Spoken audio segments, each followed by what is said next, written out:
question. Mhm. Uh, will you cover how, as a parent, we help someone have a spiritual encounter? Interesting question.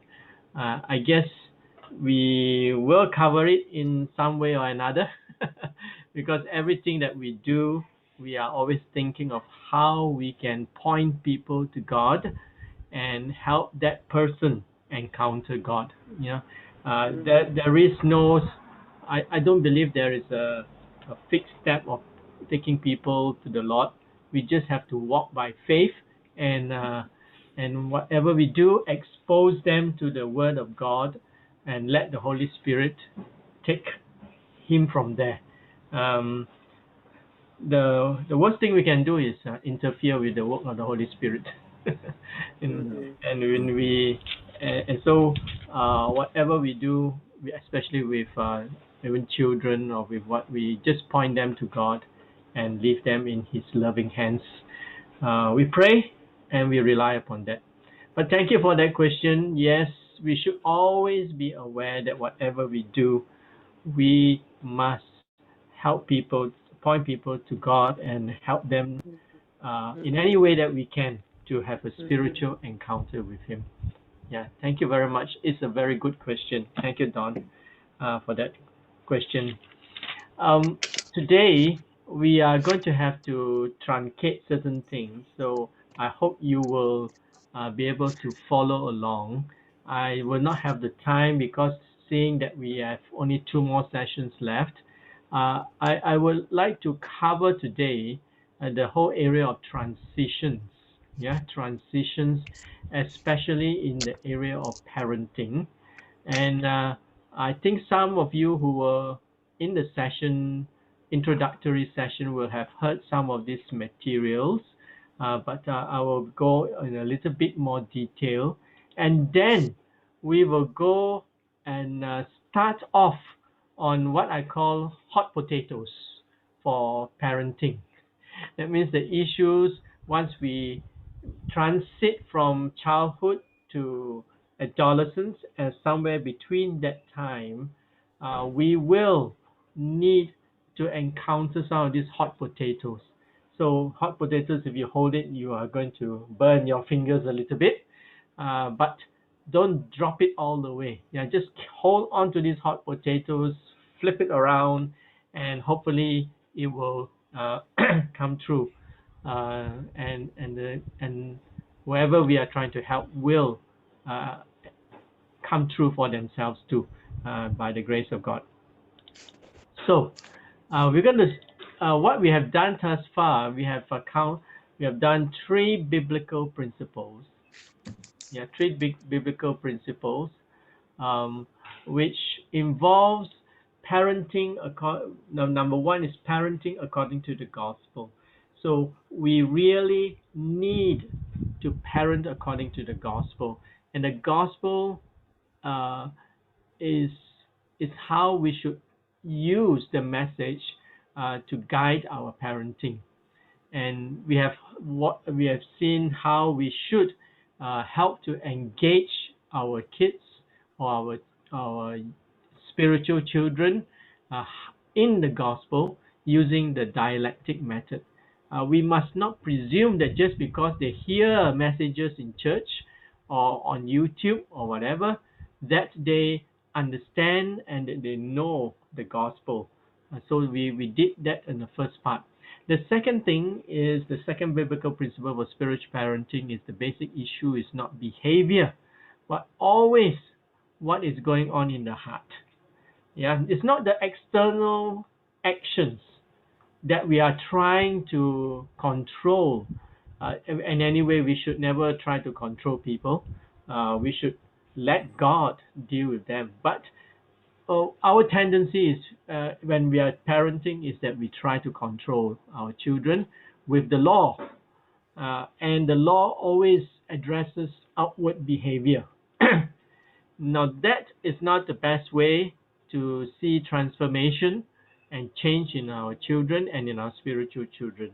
It is always what is going on in the heart, and that's why we went into the whole area of learning how to ask probing questions. Again, questions is the key thing that we must acquire in our skill set, whether it is in the gospel or in the dialectic method, or whether it is probing the heart of our children and spiritual children. That is still the key thing. How we must use questions to probe and find out what is really going on in the minds and hearts of people that we are trying to disciple. Number three, parenting is discipleship that deals continually with our lostness. Start with ourselves first, right? So that we are more broken in ourselves and we will not be so harsh on other people. Yeah, always start with our own lostness and dealing with it in our own repentance. Only when we have experienced repentance and deliverance in our own lives can we then guide and help others in this great need of repenting fully. So these are the areas that we have dealt with in the past sessions. Well, we're going to start today dealing with what is the difference between power and authority, right? Power and authority.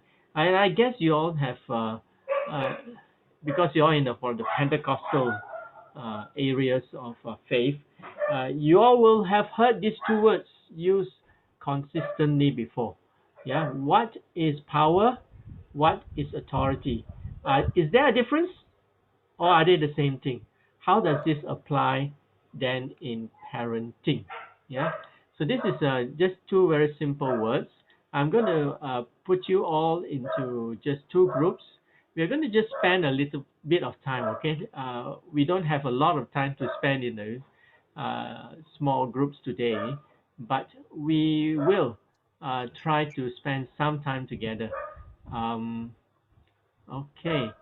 So, um, right. I'm going to put you all into two groups. Okay, I think that should be fine.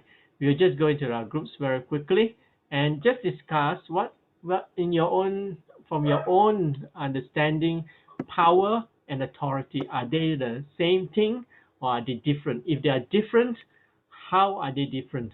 What makes it different? Okay, we'll be back here in about 3 to 4 minutes. Yeah, so you have to share quite quickly. Please join.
Okay, right.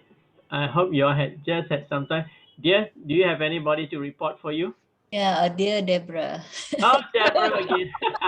She's always the first one. I have Brian, my.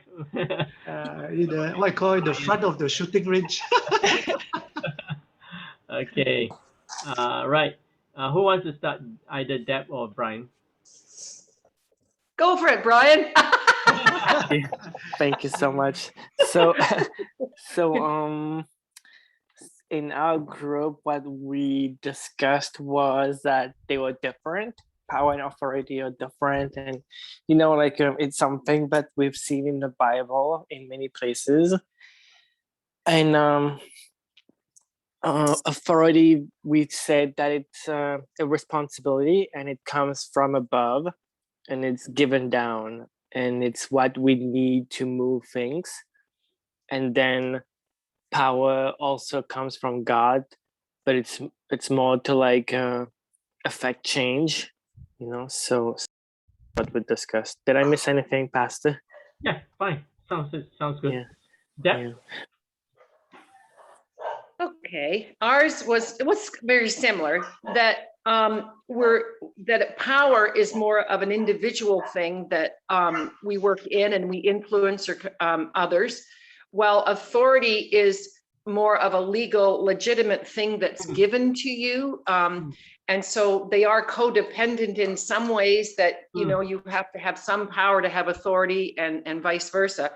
But we saw that authority and power both need to be from God and not ourselves. And so we see that there's definitely different sources for them. Anything else, guys, that I missed? Sounds good. Sounds good. Put more than we thought. Yeah, and I think the word legal or legitimate came up for authority. Good. Okay. Right. Very good. I think that you have both groups have in some ways touched upon it. Let me see if I can help you crystallize it a bit more. You always do that so well. Thank you. Right. All right. Look on the right side of the screen first. Authority is the right to act. Okay, it's the right. The word there is your right. And you all use the word legitimate. Something that is passed down from above. Yes. So it is something. Authority can be delegated down, and it's a right to act. Yeah, by virtue of position. By virtue of position. Whereas power is the ability to exercise the authority. Yeah, to exercise authority. Now, it might seem that there's not much of a difference. So, illustration would be helpful. Okay, let's, for example, there is a big-sized man with muscles. All right, so he's got strength, he's got power. And so he walks to the middle of an intersection, and he stands right in the middle there, and he puts out his hand, trying to stop the cars and the vehicles, and trying to control it. But even though he's big-sized, people just ignore him. They just zoom past him, and they don't care, that he's asking them to stop. All right. Okay, that's scene 1. Let's look at scene 2. Now, scene 2 is not such a big person, but he is not small either. Uh, but he is in a uniform, a policeman's uniform. And so he walks right to the same intersection and he puts out a hand. And immediately, as he puts out the hand, cars stop and they obey. So this person, by virtue of him wearing a uniform, a policeman's uniform, he has authority, a right to stop cars on the road. And that is authority.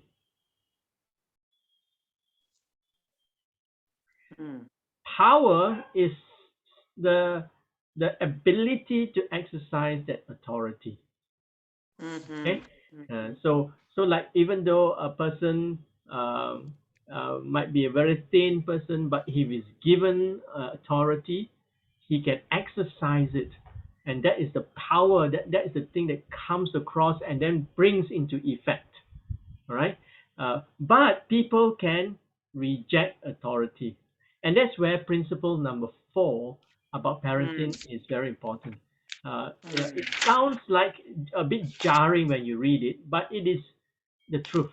Parents have authority from God, but no ultimate power to effect lasting and real change. Yeah. Now that means what? That means a parent can discipline a child, can teach a child, because they have been given authority from God to do so. But whether that child will learn, whether the child will change, the parents usually, find it that they might not always have that power to effect lasting and real change. Yeah, they can discipline their child, but that doesn't mean the child will change. Okay, so when parents do not understand the difference in this, sometimes they take upon themselves, the blame when their child do not turn out the way that they hoped. So let's look at some of these matters. Power tools. So when parents are disciplining their children, when the children does something wrong, and so they use some of these favorite power tools. Number 1 is fear. They try to instill fear into their children, by punishment and by all kinds of methods. So when the children are small, when the child is small, and they are not big enough physically to challenge their parents, usually they give in. But when they grow big and they become taller than you, then they are not so fearful anymore. And that's when they enter into the age of transition, which is adolescence, and parents then find that, oh, my child has now can want to challenge me already. All right, so fear, unfortunately, we can use it when they are young, and it's really quite effective sometimes. But the problem is, fear does not bring about real change. They are only they're the outside behavior. They control it because they are afraid of you. But once that fear factor is taken away, no more. No more. Sometimes the parents use the power tool of reward. Okay, if you do this, if you clean up your room, then I will allow you to go out with your friends afterwards. Okay, so that's a reward. Again, what happens is you are conditioning the child to a cost and benefit balance. Now that's also means no real change. The heart is not changed. So fear does not bring about real change in the heart. Reward also does not bring real change in the heart of the child.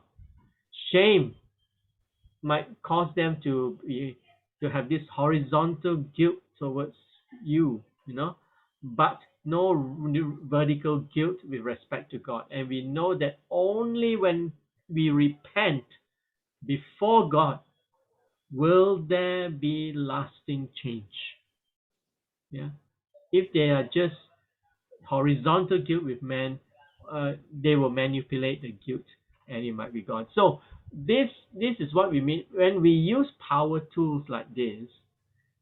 We don't bring about real change, and so authority, authority is there, but because of this, you not understanding that ultimate power to change does not lie upon your own hands, but in God.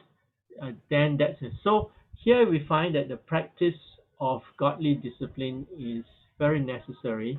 How do we do that? Is creating awareness of sin. That takes time, right? Spiritual uh, blind people are blind to their blindness, so they cannot see it, and that's why creating awareness of sin takes time and patience. And once they have this awareness of sin, then the next part is to accept responsibility for the sin. And the child or the spiritual child needs to accept responsibility for sin. They cannot keep blaming people. You cannot blame parents. You cannot blame their surroundings. You cannot blame other people. You have to accept the responsibility for sin. And then from there, direct them to God to get the grace and empowerment to overcome sin. So that's what we are talking about. So authority and power, know your limits. You have authority, but you don't always have the power to bring lasting change.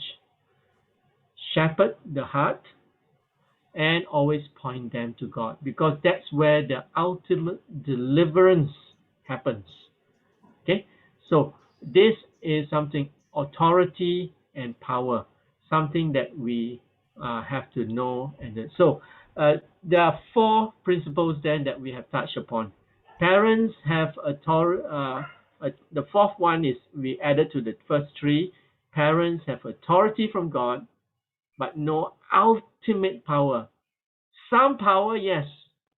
Some influence, yes. And there should be, but no ultimate power to effect lasting and real change.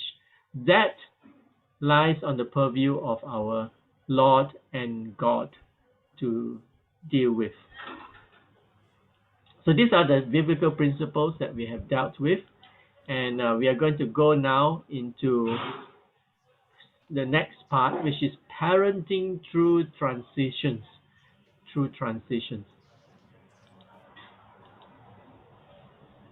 And from there we are going to start dealing with the hot potatoes issues of transitions. So how is parenting children and teenagers different?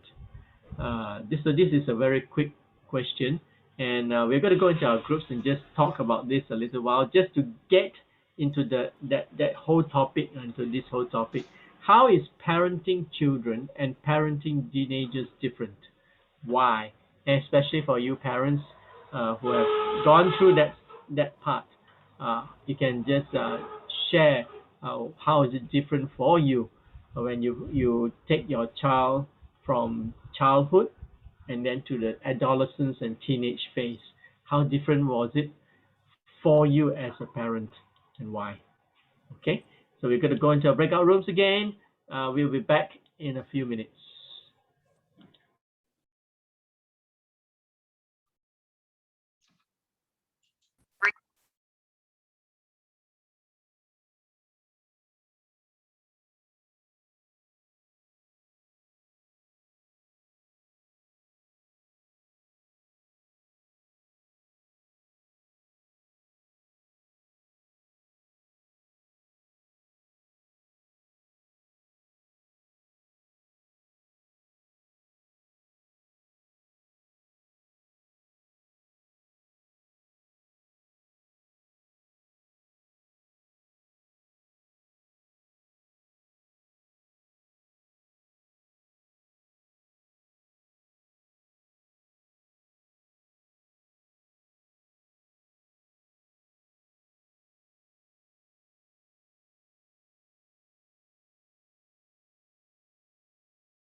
Vanita, you okay?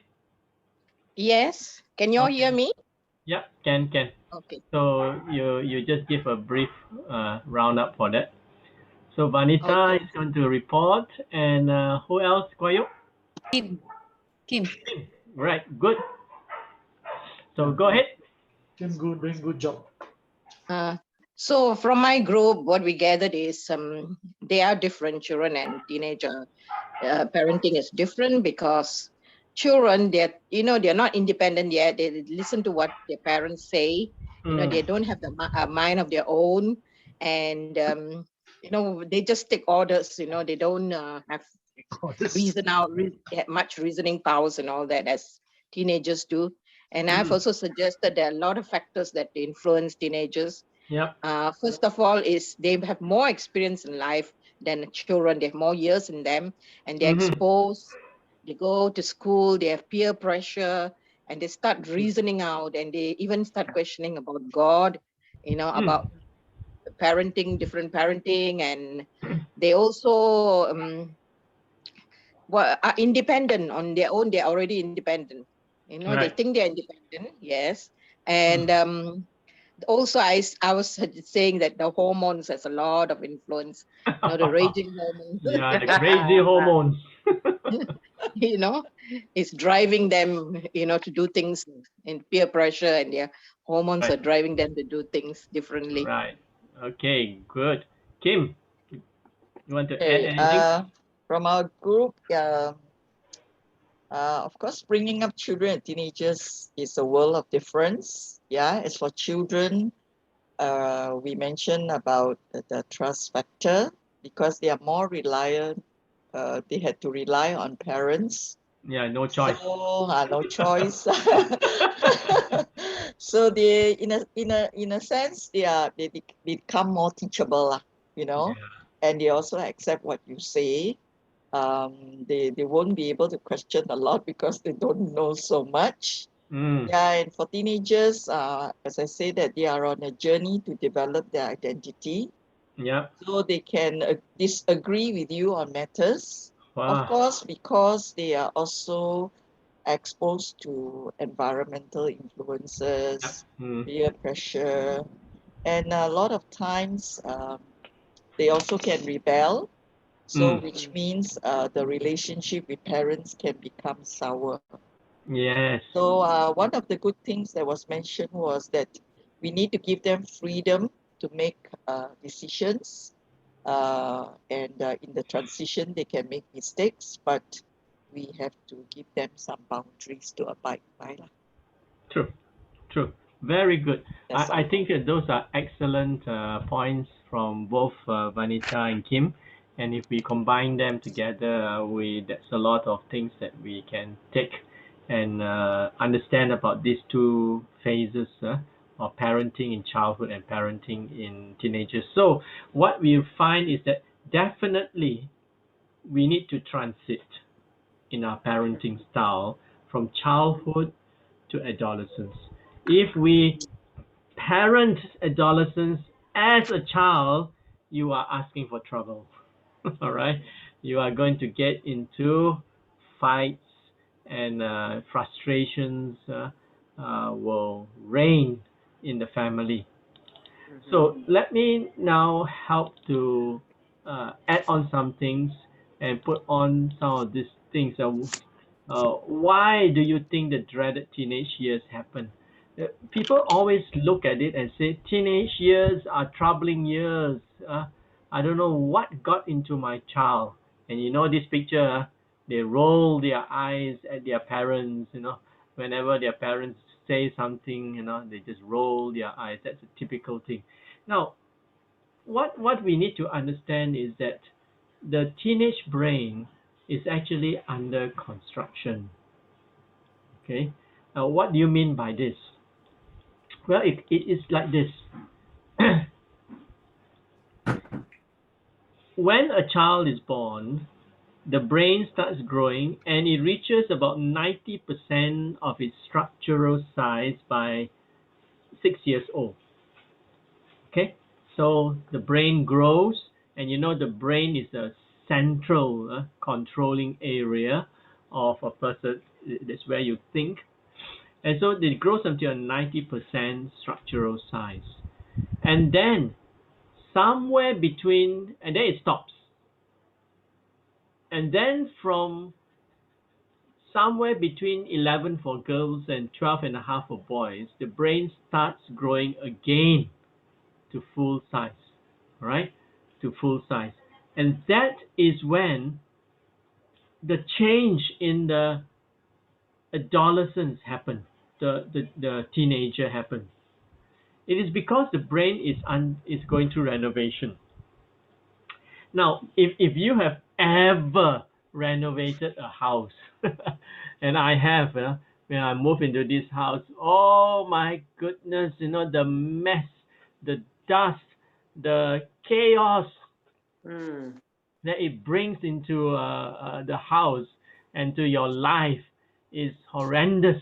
Okay, I lived like that. I don't know for how long I did, about 3-4 months when we was going through a major renovation, and we were staying there every day. We had to go and clean up the house, and it was such a mess. Now that is what is precisely happening in the mind of our teenage boy or girl. Yeah. So you should be able to expect that there is going to be a lot of mess happening. So what is very important is to know during this renovation of the brain in progress is this. The brain of a teenager is going through a big renovation as it finishes off the next 10% of its physical growth. So that's why these two principles are very important to understand during this renovation time of the teenager. Number one is that choices are very, very important. Yeah. Because the brain is going through that renovation, whatever you use in that area of that and choice that you make, that is the thing that will stay. Whatever you don't use, it gets lost. So that's why the teenage years are the most crucial years. You could have built up a lot of things in the child during the childhood years, but if they do not use that area, they lose it in the brain. And then they need to build new things because they are going to change. I'm not going to talk to you about some of the changes in their thinking. So this is what we call pruning and myelination in the whole area of brain theory. Yeah, pruning, that means you cut off, you lose it. Myelination is you form new connections. Yeah, and then connections are also important. So choices is very important. One of the things that we have to do is to help our teenage to learn to choose well, choose things well. Okay, and connections, neurons that fire together, wire together. So like things like interconnection and specialization, integration, all this. Okay, but when you receive my slides, you can read some of the notes that I give you at the bottom of the slides, and you can read about it. But I don't want to go into too technical things. You can read about it in the notes. But what it means is that when a person, when a teenager associate things, yeah. So if they associate good things with pleasure, and then that becomes strong connection. So that's what it means over here. And what is very important is that you have to help youth learn. Okay, the crucial word is learn. Not to make choices for the youth because they won't accept it from us. You have to help youth learn to choose well. And how do you do that? And that's where dialectic, asking questions come in again. All right. That's why when we started this course, that's the first thing we taught you: how to ask questions, listen, and do follow-up questions and help them to think for themselves and make a choice. Right? Now expect during this time for the youth to make some wrong choices. It's bound to happen. Yeah, because their brain is changing. So how is their brain changing? This is where again we go back into some of this brain theory. It's talking about moving from the concrete stage to the abstract stage. Concrete means whatever they see that is in front, that they can see, that they can touch, they can smell according to their senses. Those are the concrete things. Yeah. So for a child, when they see a cartoon of a fairy tale, they believe that it's real. Yeah. Santa Claus is real. They believe that what do you call it? They can believe the fairy tale stories. You kiss a frog and then you change into a prince. Yeah, all those things they seem real to them. But when it comes to growing to a teenager, they start to question why, because their brain is changing. When they are undergoing that 10% change, their brain starts to think differently. They start to move into abstract thinking, which is involved creative thinking, problem solving, and all those things. So they move from concrete thinking, which is what, and then move to how, and then to why. Now that's the question. That's the question of abstract thinking. Why does this happen? Okay, when you say God is real, how is God real? Why does God exist? So those questions that are asked in the teenage years, and they are very important questions. So they move from facts to abstract reasoning. I guess they are just beginning to move into this kind of thing. And then adults, hopefully they do most of their abstract reasoning when they're adults and do not remain here. All right. So for children, it's the here and now, what's right in front of me. And now here, adolescents, they are just beginning to develop that dialectic thinking. But may I say also that now uh, this stage of semi-concrete has is now slowly getting younger and younger by age. I think it's because of exposure to media, and so now it's getting younger and younger. Before this, it was when they were young, in primary school. They were mostly in the concrete stage, but now you find that even in primary, the upper primary, you'll find that they are already facing some of these issues. So the way that parenting must change is that you have to switch to dialectic thinking. Last time we are just telling them things. So here you find here it is. Yeah, childhood, as just now you all said, you are just laying the seeds of identity in Christ. They have not formed their identity yet. Don't be fooled. Parents must not be fooled that their child understand their faith and that they are, and that because they memorize scriptures, that because they are so good in Sunday school, that they have already formed an identity in Christ. No, we are only laying seeds of identity in Christ. So that's the concrete thinking. They accept it from you without much questioning, right? So you are just laying seeds. It's not formed yet. It has not grown yet. But the forming of identity is during the adolescent stage, when there is semi-concrete and growing abstract thinking. That is the time that they actually form an identity for themselves. And if they don't form their identity in Christ, they will find and fill up that identity with other things. Hopefully, if they have already formed their identity in Christ in the adolescent stages, then they will live out their identity in Christ during that time. So what you have see here is that you have to parent through transitions from childhood to adolescence to adulthood. And so your role as a parent will have to change. It will have to change.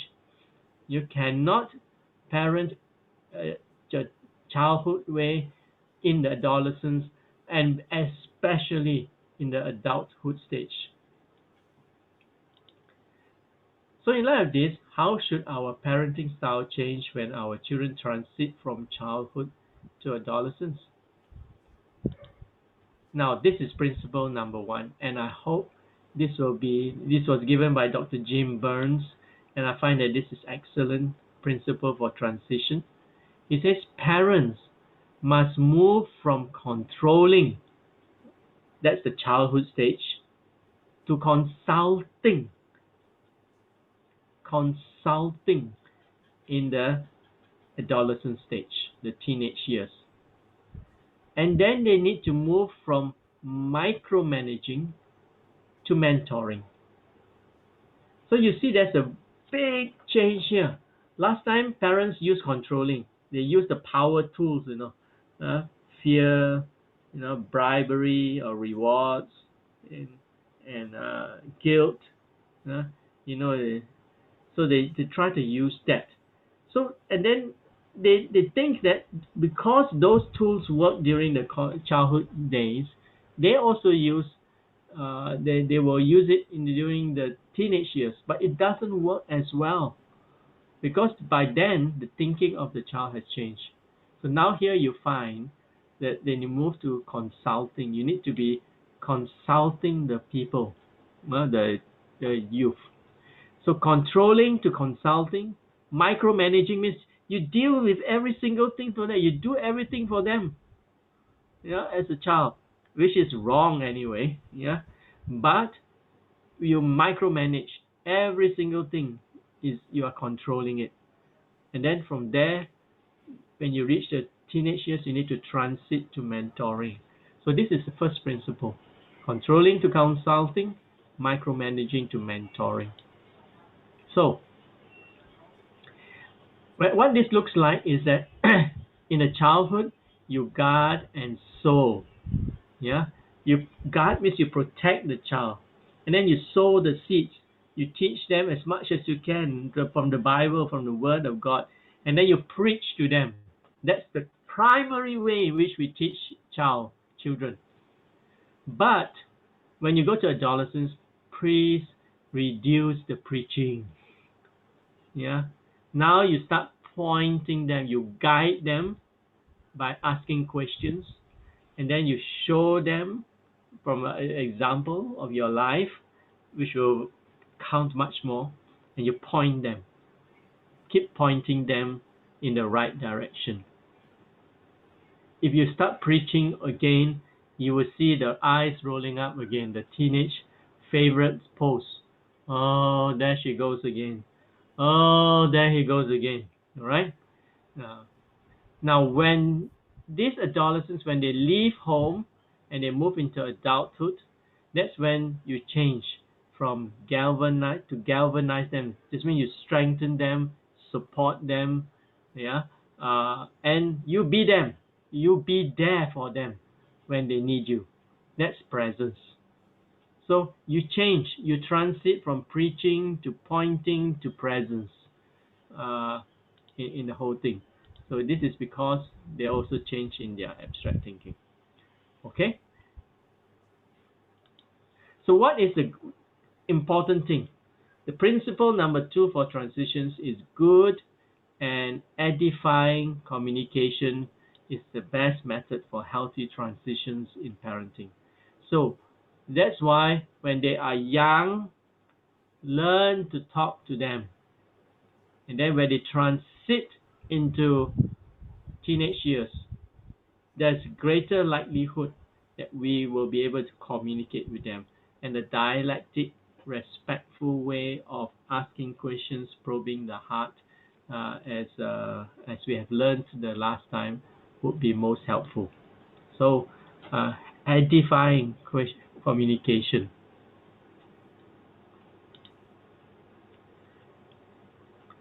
Okay.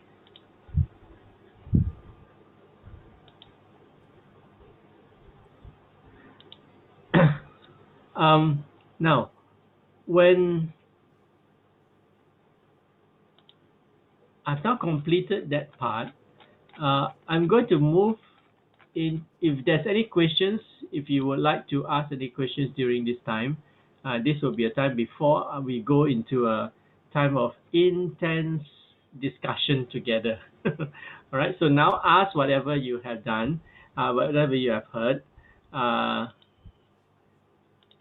These are the two things that we have been talking about, the principles of transitions. Parents must move from controlling to consulting and from micromanaging to mentoring. And then good and edifying, that means upbuilding, yeah, upbuilding kind of communication is the best method for healthy transitions in parenting. Right. I better stop talking now and give you an opportunity to either say something or to uh, to express your what you have heard.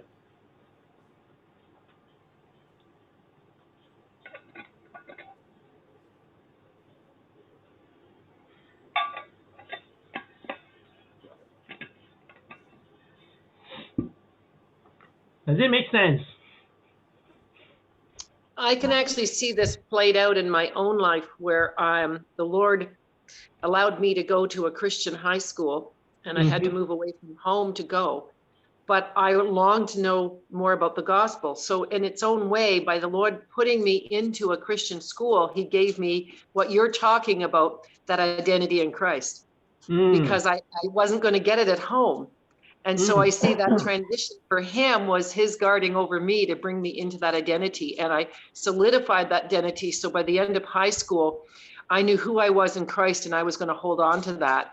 And so, yeah, I can certainly see that. And yet I can also see that I don't think a lot of parents are really helping to solidify sometimes that identity in Christ.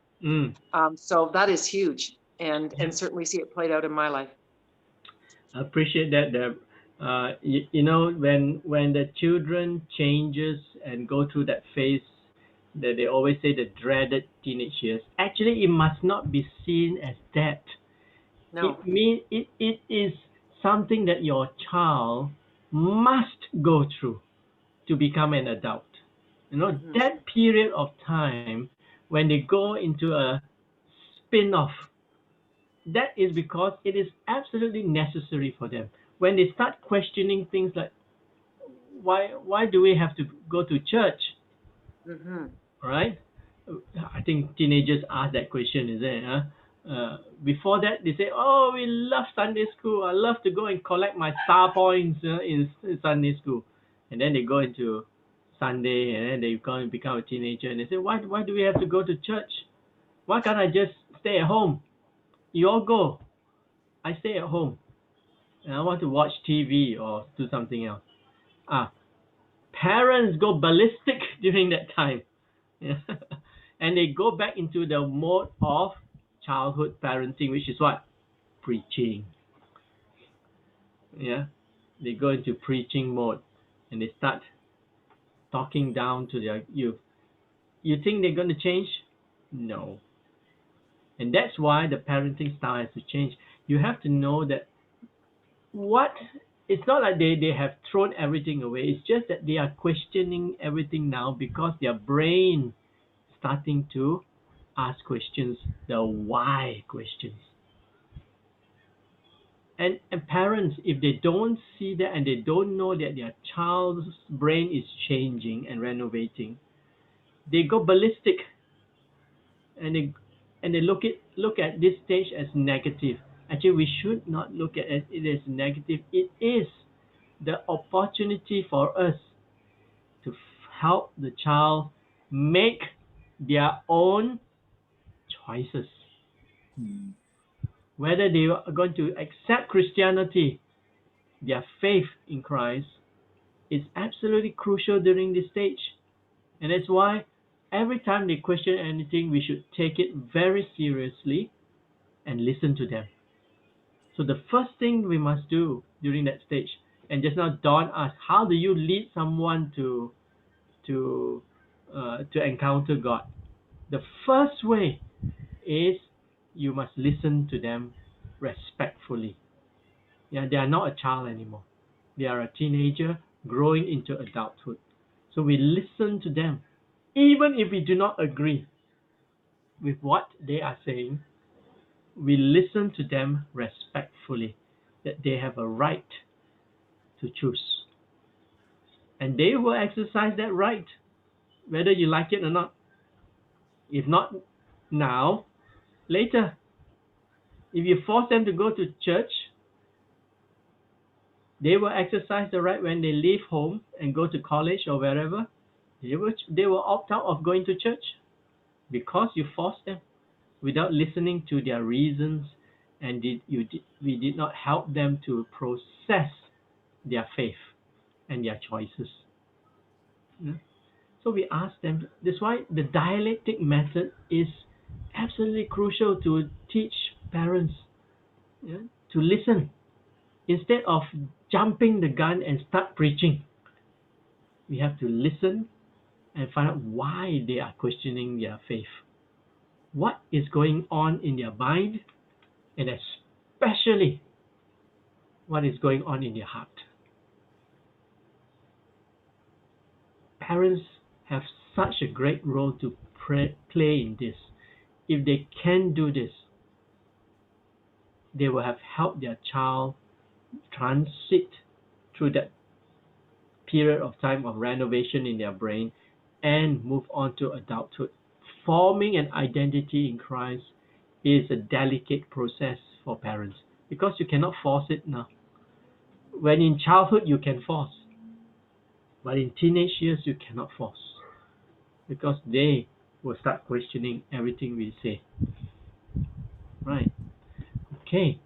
So thank you, Deborah, for sharing that. Yeah, that was a crucial stage for you, isn't it? Right, and that laid the foundation, I think, for the rest of your life. And you are now a Christian still because of those decisions that you made during that period of time. Yeah. Thank you very much, Deb. Anyone got anything else to say?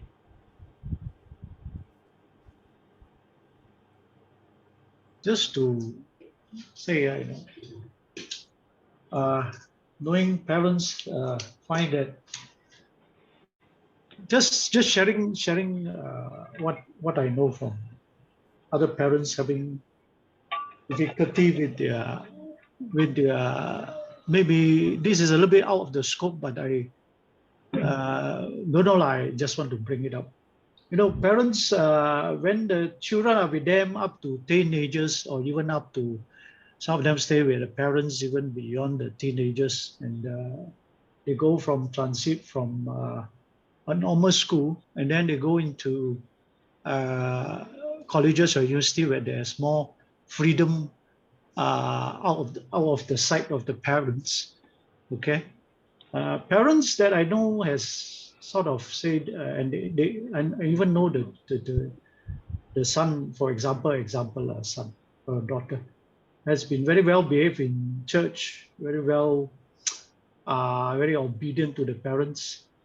Of course, the Asian children tends not to express too much disagreement with the parents. One of the things, they sort of don't express it in their teenage or older teenage life. But then when they go to college and then parents come and say, no, their children are not what they thought they could turn out to be. So I'm just putting it open. So maybe some of you can express a bit on that. What this things, why it did happen, why the parents put in so much effort, and yet it turns out like that. I'm not asking for answers. I'm just stating cases. Okay. All right. Yes, I know of. Doctor. Yeah. Okay. I don't know whether it's out scope for this. No, it's part of it. It's part of it. I think it's the heartache of many parents, who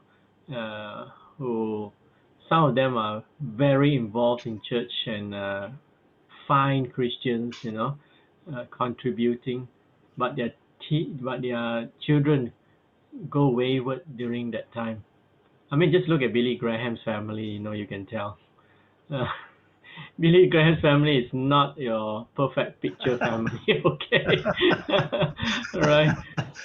Many of their children gone through divorce, and all kinds of weird things. Even Franklin Graham was a rebel in his time, So they were heartache to the parents when they were going through that difficult period. Yeah. Yeah.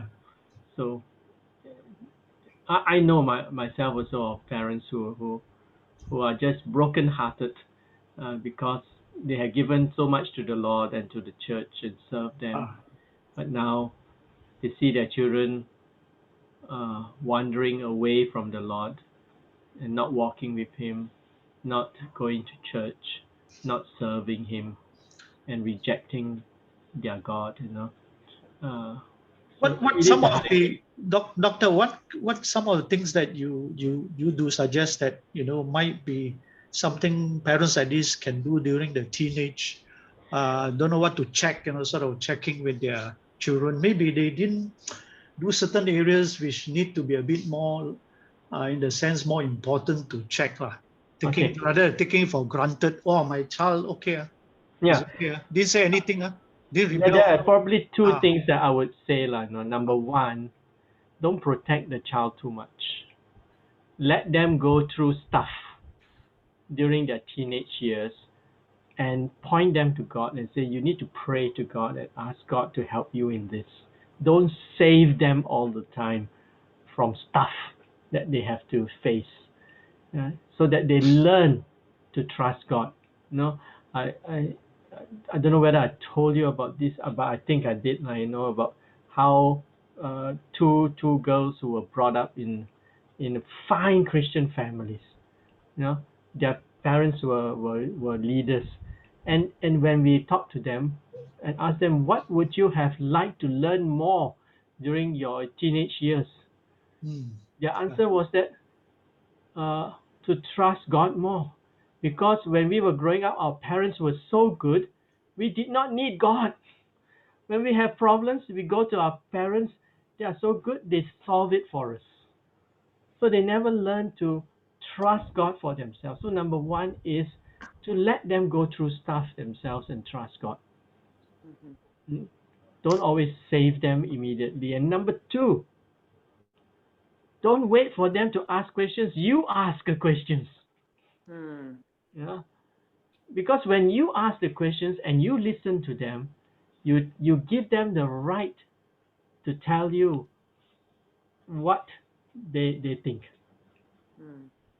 Rather than you wait for them to ask the questions, and then the parent then get uptight with it and say, why are you asking such questions? And so whatever communication was possible is gone. Yeah. Yes, that. One of the other things I also found helpful in working with youth is sometimes they're pulling away from their parents at those stages and they don't want to hear it from their parents anymore. But to have healthy communication with other, whether it be family members or church members, that they kind of can go to them instead of you and get good answers, sometimes is what they need as well, because they don't keep wanting to come back to their parents all the time. They're trying to figure it out. But they need others. They need a community that they can go to aside from us. And so I think those kinds of things help them to have someone else to hear it from. They'll accept it again and hold on to it. Very good. That's why all of you have a role to play in the church. Don't say I'm old, teenagers won't listen to me. No, they will if you show the right kind of posture. They will come to you. In fact, they will love to come to you if you give them a listening ear and you're understanding, but you don't condone everything they say. All right? It doesn't mean you have to agree with everything they say or even to try to act like them. No, I think it's a wrong thing. We are not their generation. We should not act like them. We should not dress like them to win them over. We should instead be that people whom they can go to for that counsel that they need. And so all of us have that role to play. Yeah, I for the next generation. maybe I can add a little bit for my Mhm. 5 years with the youth lah. The youth is the 12 years to Form 5, Form 6. The youth. Okay, been that. The reason why I went to it, actually, I make a choice to go is to actually know what my daughter is doing in the youth. Very selfish, I would say. So. Very selfish. But in the process, there was a lot of good blessings I got. I say good blessings. One of those things was then my daughters can see that I can mix with the youth.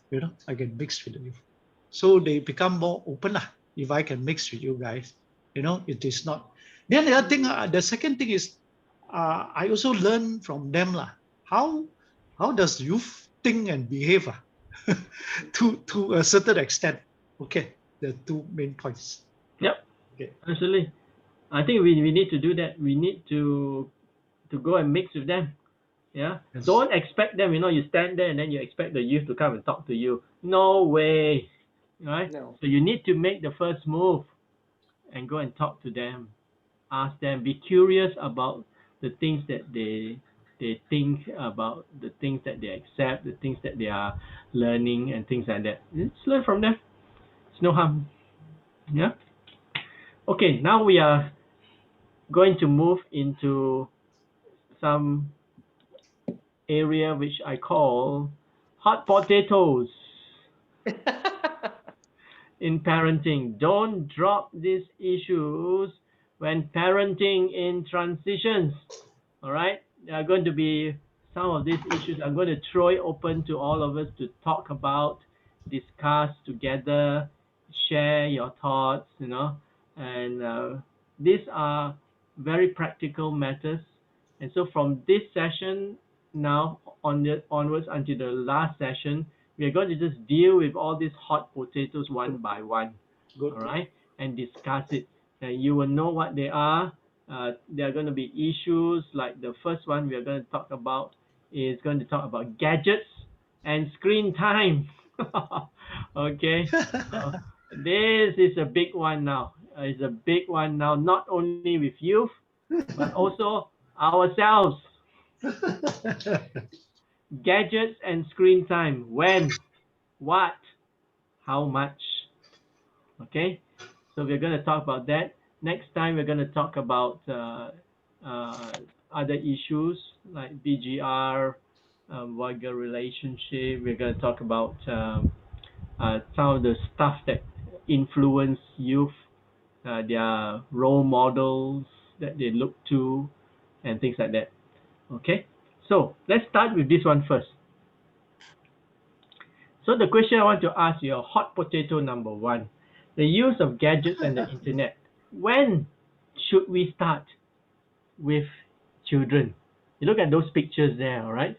They start pretty young, all right? When should we start? And parents must have an answer to this, all right? A lot of parents do not ask this question. When should I start giving my child gadgets and involving them in the internet? How much time would you allow them to be on the gadget and the internet? And how should they manage these gadgets and internet? All right. Okay. So I'm going to give you some time now to think about it for a while. I don't know whether you have thought of it. If you have not, then it's time to think about it. Because when you see a parent, I don't know how is it in Canada, all right? But we see this everywhere we go in Malaysia.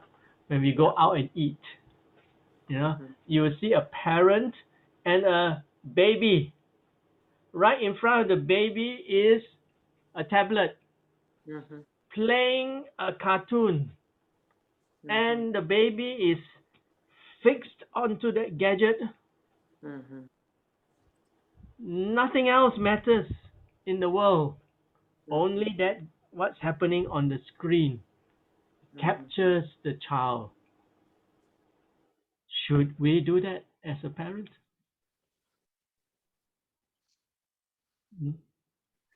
When shall we start allowing any amount of screen time for a baby? When do we start? 1 year, 2 years, 3 years? Or is it 6 months?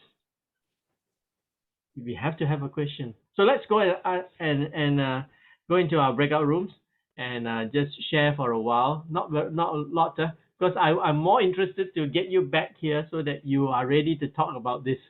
Okay, when so all the questions. The question is, when should we start? How much of it every day? How much should we allow? And then how do we teach them? How do we help them to manage this area of their life? And don't say that it's not a problem for yourself, but it is. So we also have to watch ourselves in this area. Okay. All right. So we are going to go into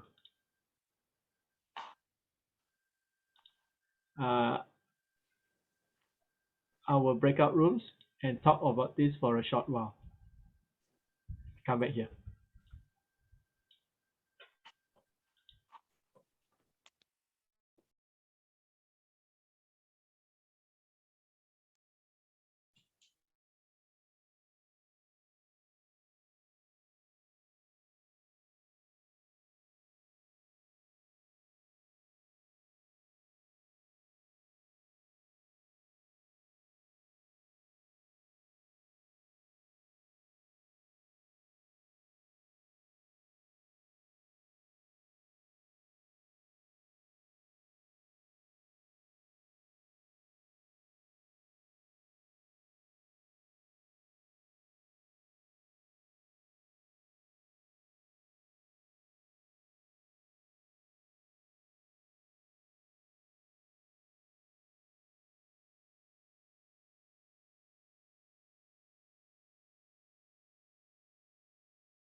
China. Hello. I got left behind. Oh, Brian. Where were you? I don't know. I stayed in this. I found like I stayed here. Okay. I thought, what happened to you when you disappeared? Okay. Yeah. Who wants to share? Oh, we didn't have enough time to finish sharing. Never mind, you can share here also. No problem. Okay, Dawn and Deborah hasn't finished. All right. Never mind. Go ahead. Go ahead and just talk about it. Maybe Taco, you can take us off. Just share what we have managed to talk about.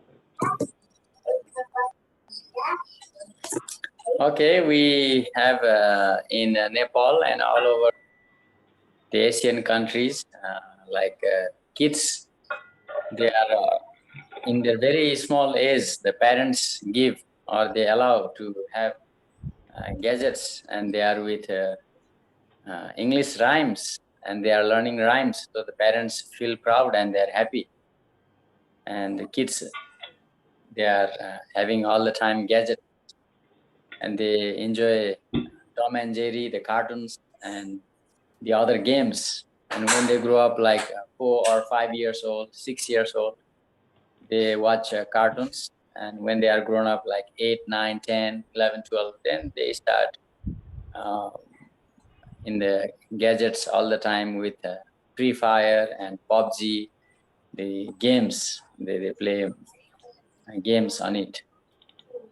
And mostly on the Western culture, the kids are given very less time to have the gadgets because they have understood that affects a lot. So they somehow have been able to control the kids. But in Asian, the culture, we find parents are very much allowing the kids to have the gadgets. Yep. Mm-hmm. Yep. I Thanks. think, Thanks, Taco. sorry, Deborah has a different opinion, right? Deborah, can you share? Yep. Yeah, I feel that the children can start living in a deep isolation of just wanting to be on a computer and not want to interact. And I saw that with children I was looking after when the parents started to introduce and bought this year, both of them iPads. They didn't want to paint with me. They didn't want to go play on the playground anymore. And so I finally had to say, leave the gizmos and everything at home and re-engage these kids, because even when I was engaging with the older one, all she wanted to talk about was the computer games. And I began to see this fanaticism in her own mind forming. And so really, really important that parents, even if they're allowing screen time, are not letting them do it all in isolation. Like I use screen time to teach kids times tables. But even when I do that, I'm sitting with them and I'm engaged with them and they're not in isolation. And I'm making sure they're using the game even appropriately. So I think that they can be an aid like anything else, but it's how we use them and how we can interact with them still, even when they're using them. Because I also tutor kids and they have to have computer skills and they have to do everything on the computer right now and send it in. So we can't keep them from learning these tools, but we can engage with them while they're learning them as well and be part of the process. Right. Very good. Yeah.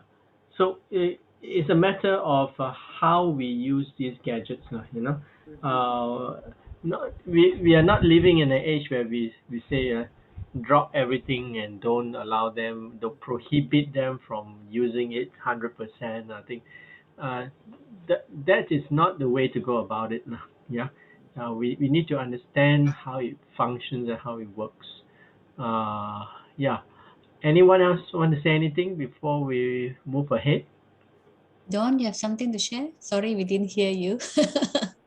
You know, just from watching parents and whatnot around the neighborhood, I would set limits onto where they can use the tablets and their iPhones.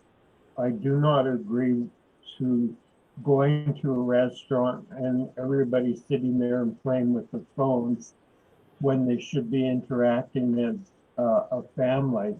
Yeah. So we sit at the table or we go out for dinner, your phones are turned off and we engage and we talk. I would also use, aside from learning time, using the TV and the iPad and whatnot for pleasure should be given as a reward to some extent. The child needs to learn how to do their chores, to help out around the house. And when these things are done, then they can watch cartoons, or then they can play video games or whatever. That's how I would approach it. Being by myself all the time, I'm glued to the screens in one form or another. So I'm a little bit of a hypocrite there, but if I had other people around, there would be certain rules put in place so that we have to interact as a society and not just be brainwashed by what's coming off the screen. Yep. And that's where Yep. it gets in our mind and starts playing all sorts of games that parents aren't aware of because they're being brainwashed by different scenes and different images and whatnot that we weren't subjected to when we were growing up. So, you know, without being long-winded and getting Charlie upset, that's how I would limit. Sure. One observation, doctor, is that it is COVID time. You know, parents have no choice but to have to spend more time with the children at home. Okay, because of the lockdown, and that needs a paradigm shift by the parents. Flowing along from Deborah is now they got to do a paradigm shift. Some may be easy, some may find difficult to shift to be more engaging with the children. Whether to use the gadget or not to use the gadget, even the gadgets can be used as for engaging, as Deborah says.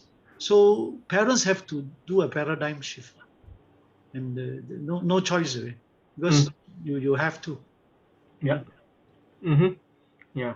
That some parents would still go even more extreme.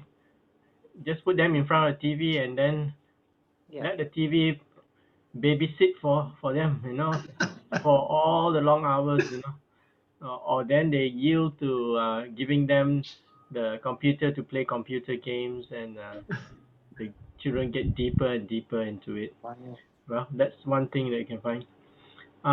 I also believe that you really should know where your kids are on the internet. Like there's things that you can use like Covenant Eyes that don't allow them, you know, or parental guidance, because there's too many sites that can come up that they get exposed to unknowingly and affect them. So I think every household should have some kind of parental guides on what they can see on the internet. Yes. Right. Yes. I think it's healthy for everybody in the household to have those guidelines and not just the kids.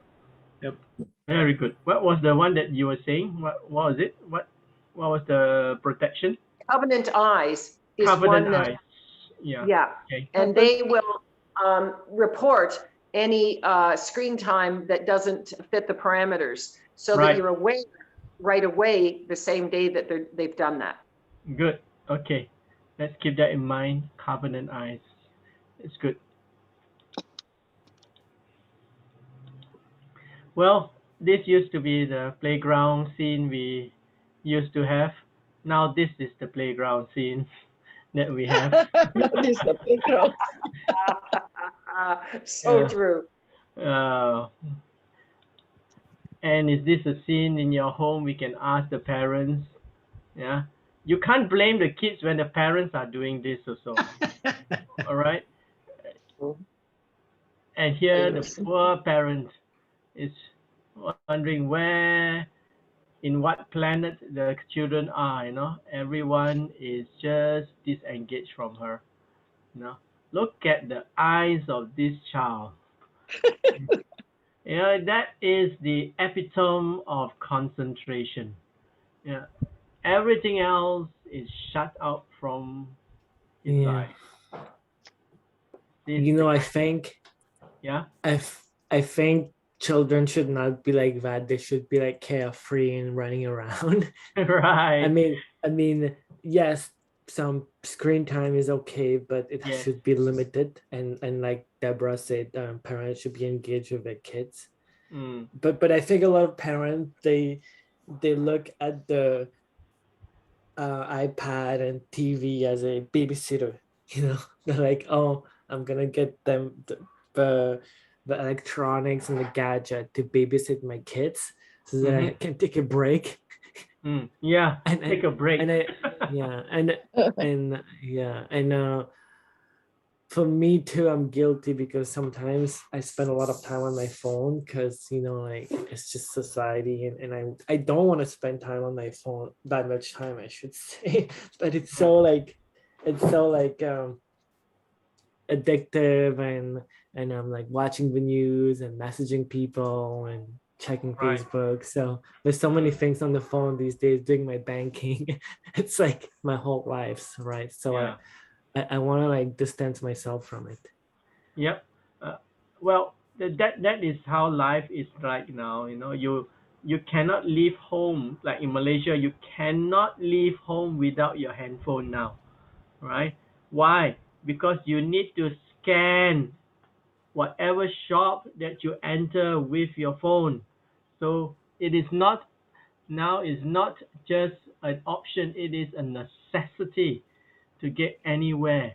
And now with a double vax, without that you cannot get into any of the shops to do your marketing and your shopping now. So it is that kind of a world now.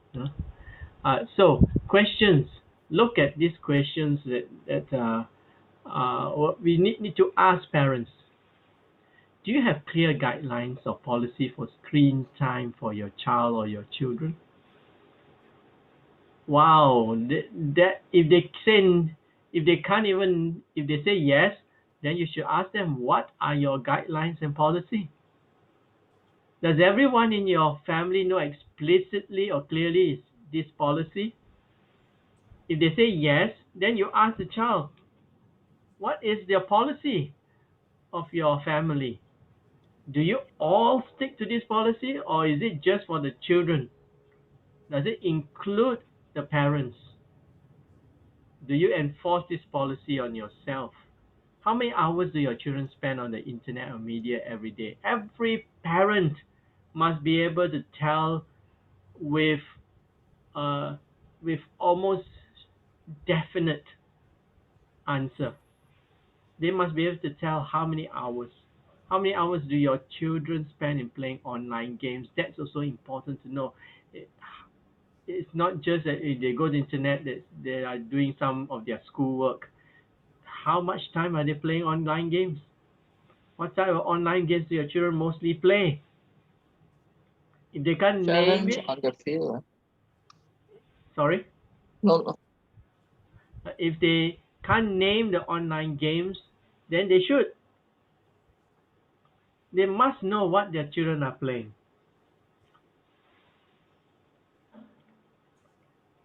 Okay, so these are some questions that we can get parents to think. Yeah, and when you start engaging with them, especially those who are starting off as family, and they are beginning to have young children. Okay, this to me is probably the most helpful biblical principle. Yeah, in 1 Corinthians chapter 6 and verse 12. You can use this in many of the circumstances in life when you're in parenting. You say, I'm allowed to do anything, but not everything is good for,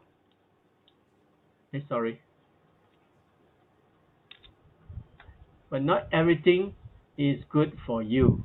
And even though I'm allowed to do anything, I must not become a slave to anything. And that's what 1 Corinthians chapter 6 verse 12. All right?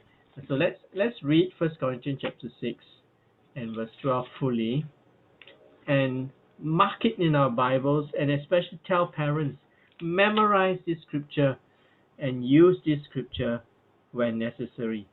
Yeah? And Kwayuk, can you read for us 1 Corinthians chapter 6 and verse 12? 1 Corinthians chapter 6 verse 12. All things are lawful for me, but not all things are helpful. All things are lawful for me, but I will not be dominated by anything. I must not be dominated by anything. That is important. That is an important principle. You see, are we allowed to use handphone? Yeah. But not everything is good for you. Am I allowed to play the online game? Yeah. But is it helpful? And especially that last part there. I will not be dominated by anything. Children must learn this whole issue. If we are dominated anything, we are then enslaved by it.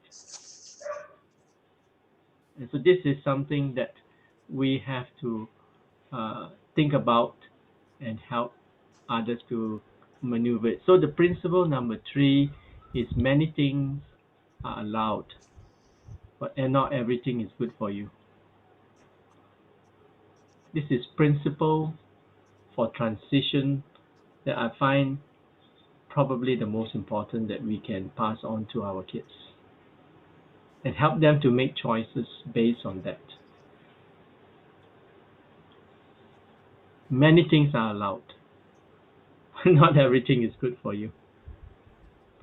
Especially when you go into a state of enslavement to it. Then it's not good for you.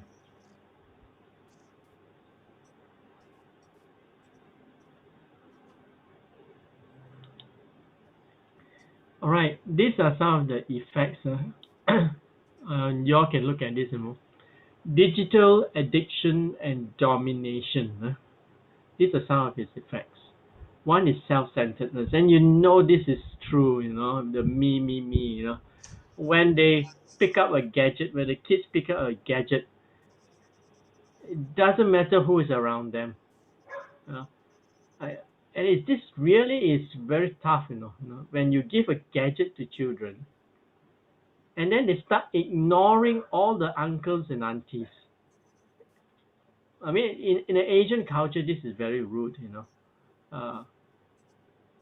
when an uncle and auntie come and sit down at the table, and these children are just absorbed in their gadgets, or they're all self-centered.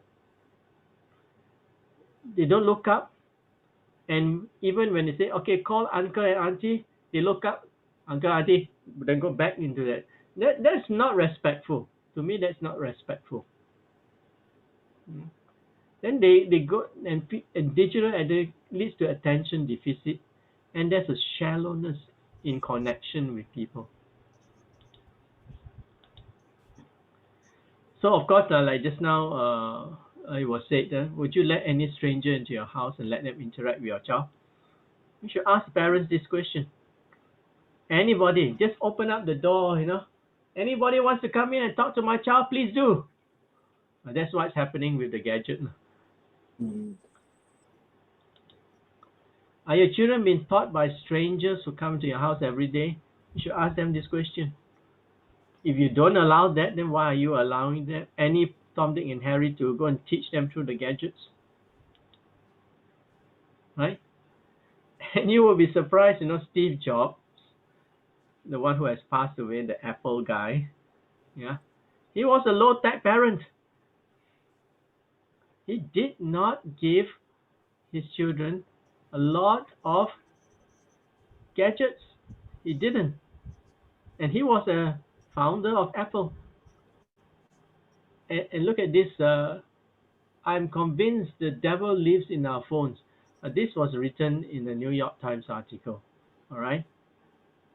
You can find all these things. Dark consensus about screens and kids emerge in Silicon Valley. Those who are in the Silicon Valley, they know exactly what is happening in the Silicon Valley because they are the ones who are writing programs, yeah, to capture the children. And Athena Chaviria is a assistant, and she was the one who wrote this. Devil lives in our phones and is wreaking havoc on our children. Facebook.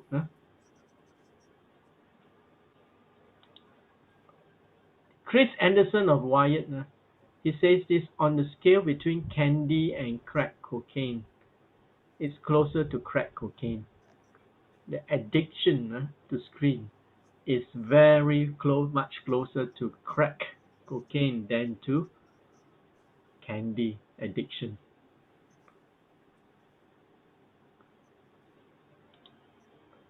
So ignorance is not bliss. Okay, ignorance is not bliss. So we need to ask the three questions: when, what, and how, right?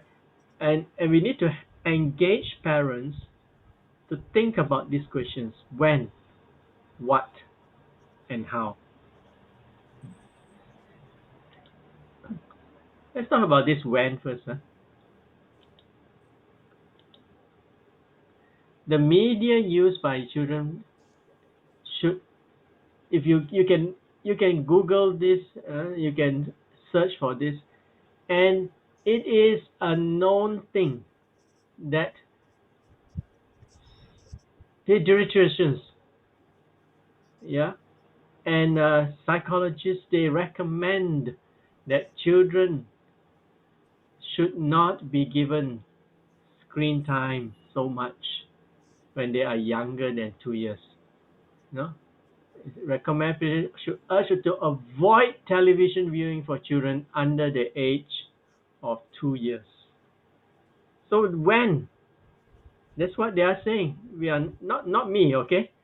They are saying under 2 years, no screen time. And so this is what is recommended, okay? 6 and older at parental, 18 months and younger, none. That's their recommendation. Ohio Health. Okay, no screen time, 18 months and younger. Zilch, nothing. They are saying no screen time for 18 months and younger. 2 to 5 years, less than an hour every day. 6 and above at parental discretion. That's not me saying, okay? It's Ohio, is these experts who are doing research and saying so. What is the minimum age before someone can open a social networking account like Facebook or Instagram?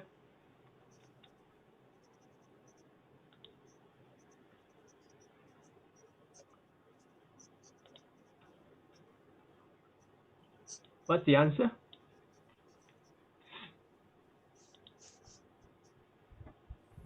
Parents must know, okay, to the answer to this, or else you find that their children are all over Facebook and all that. How do they get in? Because they bluff their age to sign up. No one can open up a social media account if they haven't reached the age of 13 years old. Anything lower and they open one is because they lied about their age, right? So parents must know all this. Yeah, the recommendation by experts is Those that's the screen time.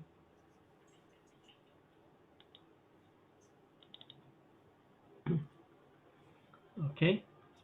Question. When kids are playing these games where they interact with each other, is that considered social accounts? Like I'm finding kids are playing interactive games where they communicate with each other. Is that also limited to age 13? No. Yeah. Okay. This is only for social media accounts. Okay. Okay. Games, I think that's pretty much controlled by the parents, whether they allow them to do so.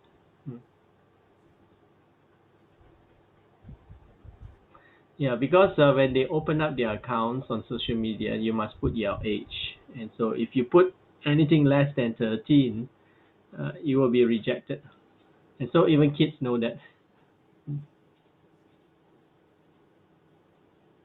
So some of the kids that I know, they are younger than that, and they ask to be my friend. I refuse to, because that's wrong. Okay, let's move on to this. What?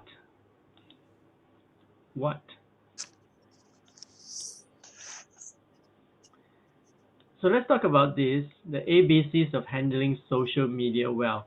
Now, parents need to be taught about all these matters of awareness, boundaries, and communication. What do you, they must be awareness of the dangers, what are the boundaries to what they can post, and how do you communicate in public, because whatever you put there, you cannot retrieve, right? Once it's out there, it's done. And so tech agreements with children, privacy, propriety, payment, and parental privileges, all this, parents should know a little bit. So the question is, how do you know if you are using technology or technology is using you? This is a question that we should be able to answer. Yeah.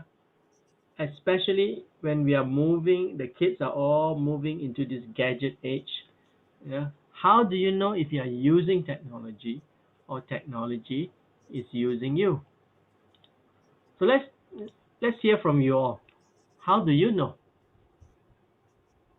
that you are not dominated and and technology is using you instead of you using technology?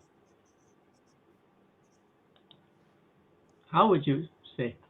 How would you answer this question?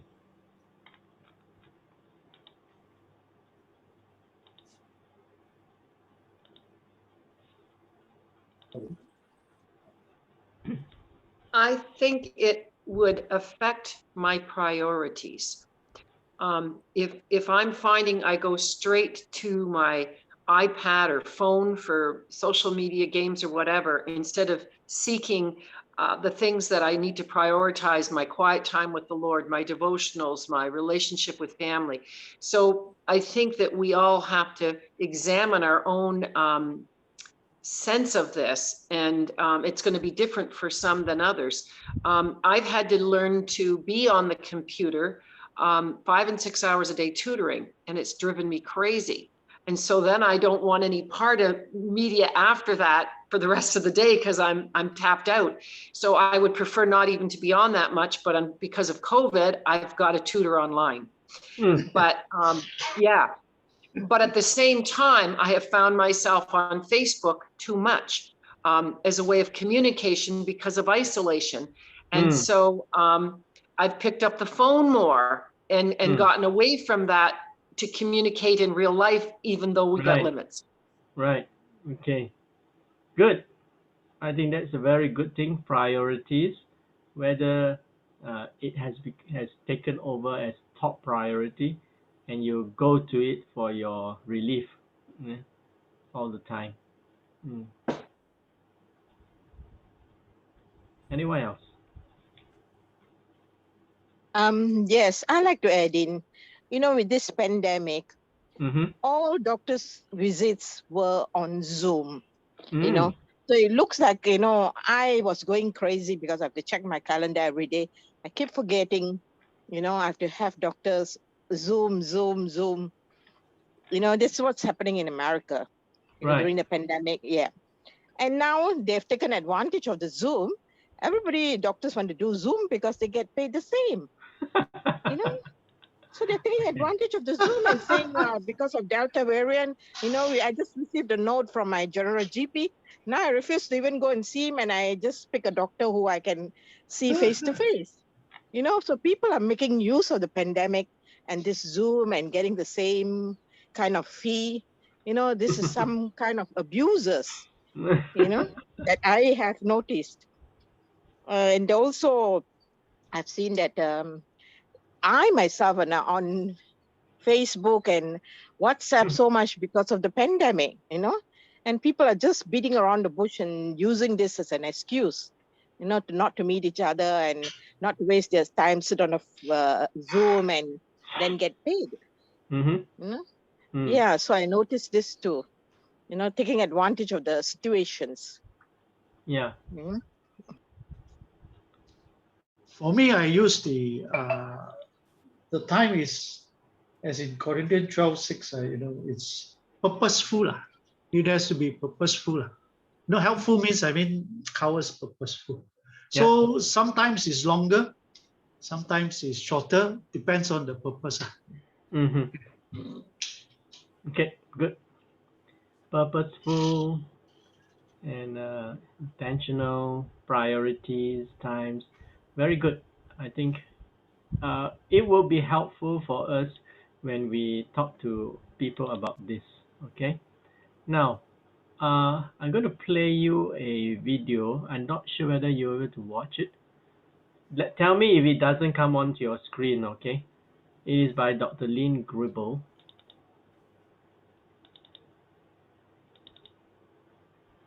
If you are a person who's constantly checking your phone, here's some really bad news.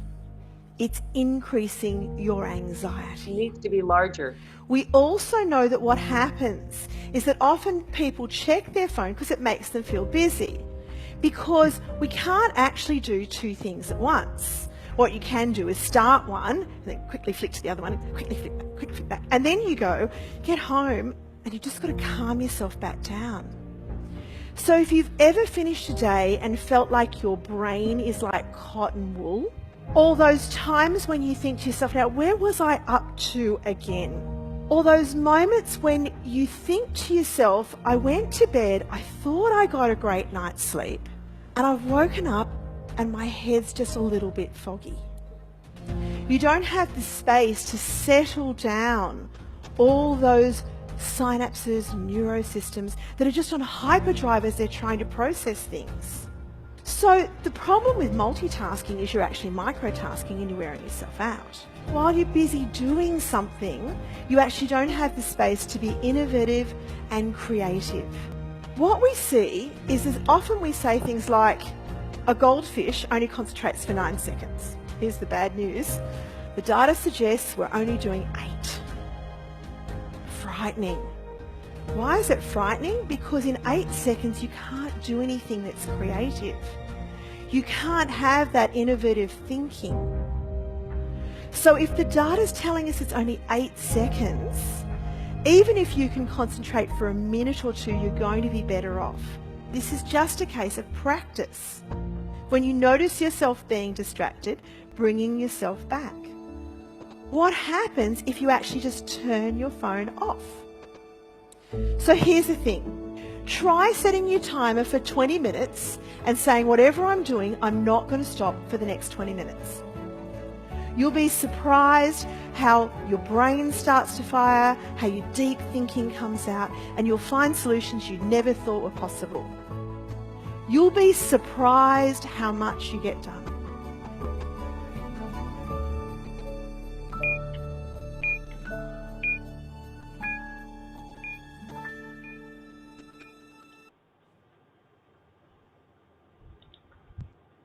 Okay. So that's just a little teaser for you, yeah, to see how you whether you're able to switch off. I wonder how many of you, and just a question, how many of you switch off your phone when you go to sleep? Don does. Taco, do you switch off your phone when you go to sleep? I don't switch off. You don't switch off, right? I Okay. don't switch off. Deborah, do you switch off your phone when you go to sleep? No? Okay. No, I don't seem to hear it or anything, but I have kids that work night shifts, so if there's an emergency, I want to be available, but I mean, it's rare. Yeah, okay. I don't switch off because cannot be switched off. Afterwards, my daughter say, "What happening to you?" Then difficult.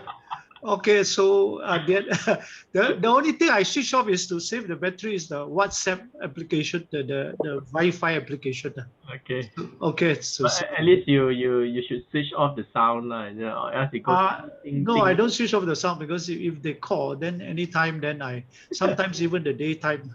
No, then they say like No, the no, child I'm also asking complain. whether when you go to sleep, when you go When I to go to sleep, I don't switch off. Sometimes some emergency lah. Okay. Something that's happened.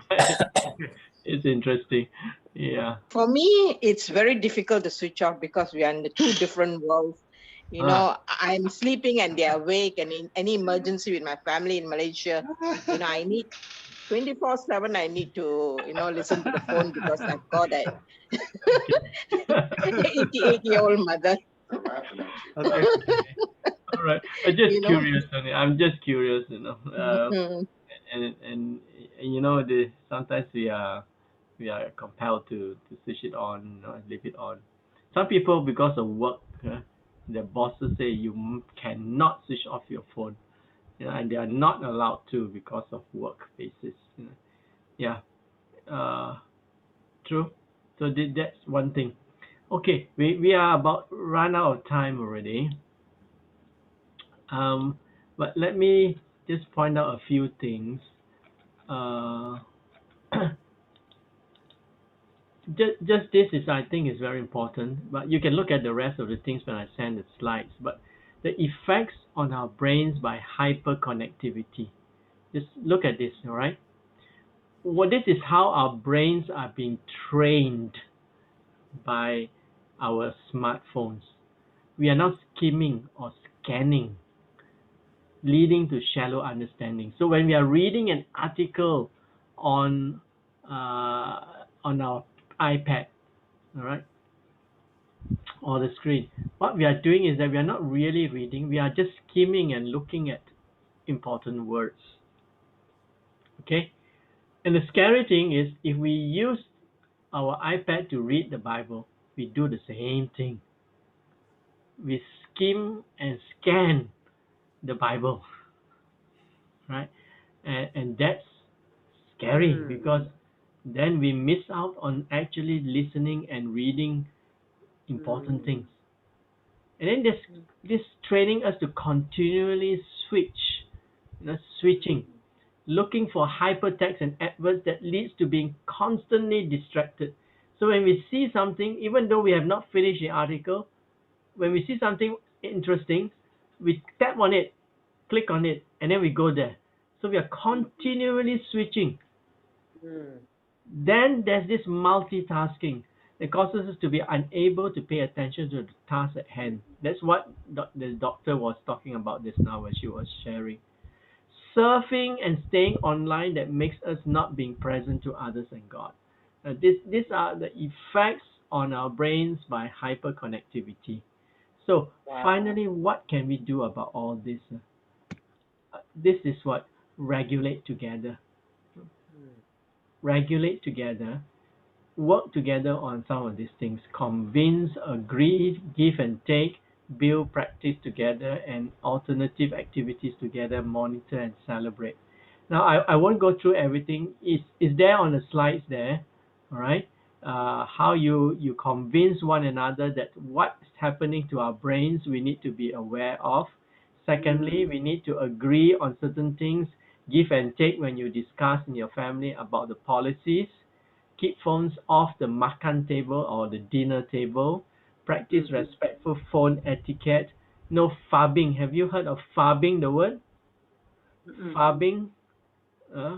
That means farming is a new word that has been coined to a combined word of snap and phone.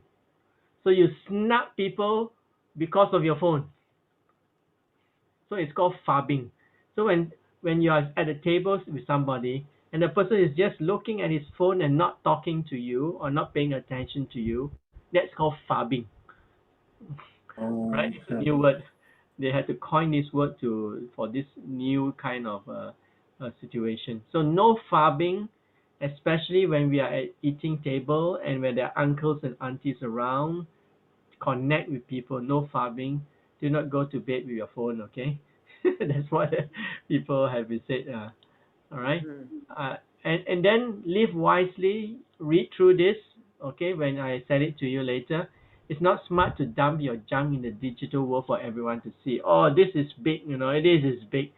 When somebody feels bad, they just dump everything they are feeling bad onto the Facebook, and into their current, what they are going through in their life, in their Instagram. They will say things, dump all their rubbish, into it. It's not smart to have a deep conversation via text, talk to people. You don't have to say everything you think. Don't let anger do your thinking. Talk with people, not at them. Be different. Post some constructive and affirming comments online. This is very important. Okay, Christians, we are a witness online. Yeah? Whatever you choose to pass on to people, it reflects on us. Okay? All right.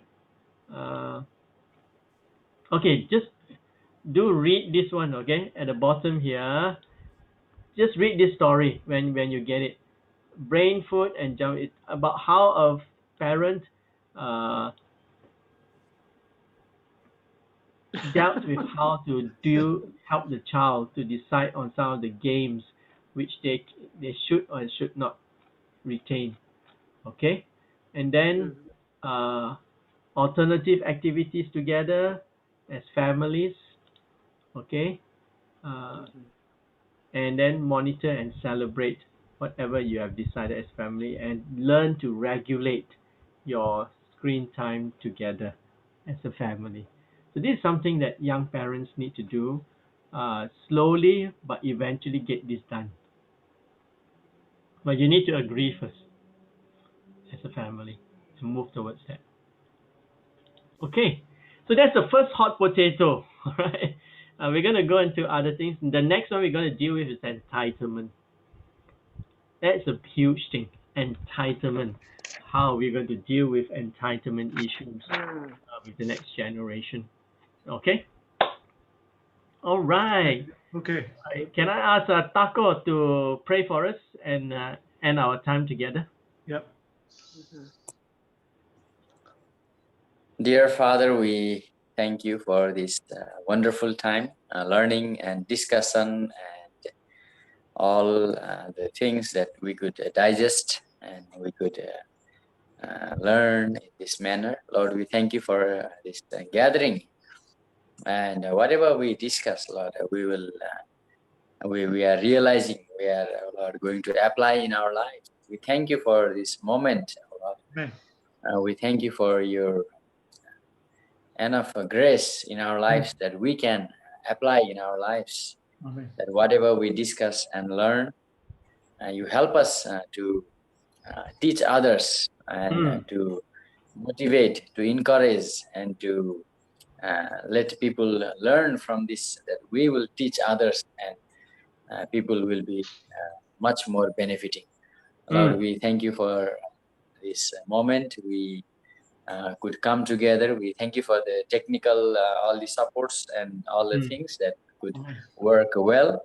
We thank you for next time that we plan again, and we can again learn more about your disciplines and about your ways that how to do things, because the world, the things, the technical things and other parenting issues and all the things are so complicated. It's so vast and very difficult. with our own ideas, with our own strength, with our own capacity. We cannot handle, take good care, but we need your grace, and we need to discuss in this manner. So we will improve ourselves. We will learn and be encouraged. Lord, we thank you so much for your plan in our life. We thank you for your help and your guidance. We thank you for everything that you are doing in us, through us, and among us. We thank you so much, Lord, and bless us. We also thank all the participants that we could all contribute something. So we are all learning together, and we thank you for your wisdom and knowledge to each one of us. Lord, help us. We ask all in the mighty name of Jesus. Amen. Amen. Amen. Thank you. Well, thank you so much for your good interaction. We will have our final session next week. Okay. All right. And there will be quite a number of issues that we are going to look at, and also issues that we draw from the book of Proverbs. That is, you will be very surprised. Every single kind of youth problem is stated in the book of Proverbs. Oh, wow. All right, we are going to look at it from the book of Proverbs next week. All right. Okay. Charlie, you want to say anything? Yeah. So try to remember the time to come in, so that I don't become a busybody and call you also regularly. Okay. Last time. All right. Okay, everybody. Time 8:30. Okay, 8:30. Okay. Never mind, I will remind you all. It's okay. That's my. Okay, the last time he will do this. No, it's a joyful time. As I say, purposeful time. Yeah. Thank you.